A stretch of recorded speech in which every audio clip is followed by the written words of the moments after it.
দর্শক এই মুহূর্তে সরওয়ার্দী উদ্যানে আছেন আমাদের সহকর্মী আবু সাইদ অপু। আমরা সরাসরি যুক্ত হচ্ছি তার সাথে।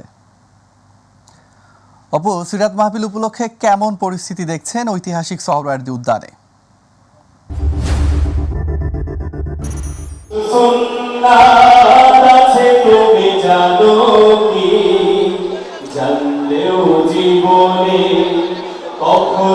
হাফিজ, আপনাকে ধন্যবাদ। আপনার মাধ্যমে দর্শকদেরকে জানাতে হয় যে বাংলাদেশের ইতিহাসে এই প্রথম সরওয়ার্দী উদ্যানে সিরাতুন নবীর যে মাহফিল সেটি আসলে 2024 সেটি অনুষ্ঠিত হতে যাচ্ছে এবং এই অনুষ্ঠানের মধ্য দিয়ে যারা এখানে আসছেন প্রায় 60,000-এর অধিক আলেম ওলামারা এখানে এসে এই মাহফিলে অংশ নিয়েছেন এবং এদের জন্য যে ব্যবস্থাপনা করা দরকার সেটি কিন্তু তারা করেছেন।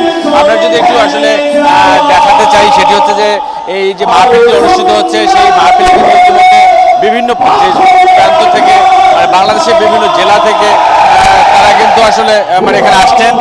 আর আরেকটা বিষয় আপনাকে জানিয়ে রাখি, এই সিরাতুন নবী মাহফিল অনুষ্ঠানে যিনি আসলে প্রধান অতিথির দায়িত্ব পালন করবেন তিনি হচ্ছেন আন্দর কিল্লাতে শাহী জামে মসজিদ যে খতিব আওলাদ রাসূল সাইদ আনোয়ার হোসেন তাহের আল জাবেরি আল মাদানী এবং সভাপতিত্ব করবেন মাওলানা আবু তাহের জিহাদি। তবে একটা বিষয় আমরা জানতে পেরেছি, এখানে যে আয়োজক তাদের মধ্যে জানতে পেরেছি যে ইসলামিক যে স্কলার রয়েছে ডক্টর মিজানুর রহমান আজাহারি, তিনিও কিন্তু এখানে অংশগ্রহণ করতে পারেন এমন একটি আমরা আভাস পেয়েছি। এছাড়াও আপনাদের জানিয়ে রাখি যে হেফাজতে ইসলাম মজলিসের মহাসচিব মাওলানা মামুনুল হকও এখানে থাকতে পারেন।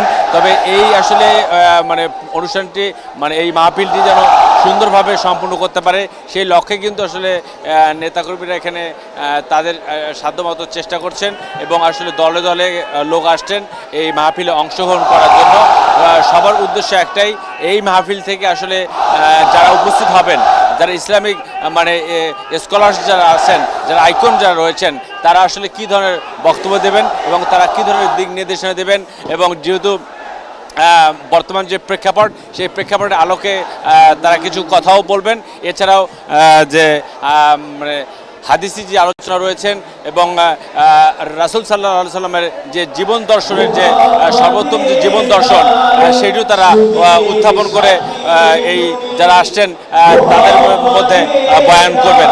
তবে সবার একটাই প্রহরের অপেক্ষা, যে যাকে ইসলামিক স্কলার এবং আইকন বলা হয় আজহারি সাহেব, তিনি আসলে এখানে আসার কথা রয়েছেন। সেই অপেক্ষায় এখন প্রহর গুনছেন এখানে অসংখ্য গণমাধ্যম কর্মী।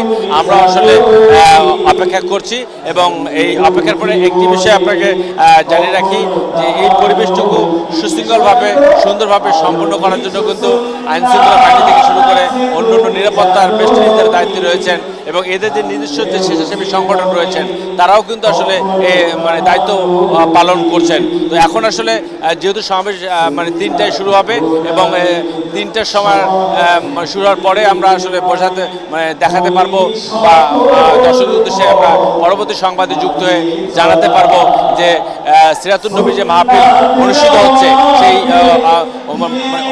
এই মাহফিলে কারা কারা অংশ নিচ্ছেন এবং যারা অংশগ্রহণ করার কথা তারা আসলে তাদের উদ্দেশ্যে কী ধরনের বয়ান দেবেন সেই অপেক্ষায়। তো এটাই ছিল হাফিজ, আমার কাছে সরওয়ার্দী উদ্যান থেকে সর্বশেষ খবর। হাফিজ।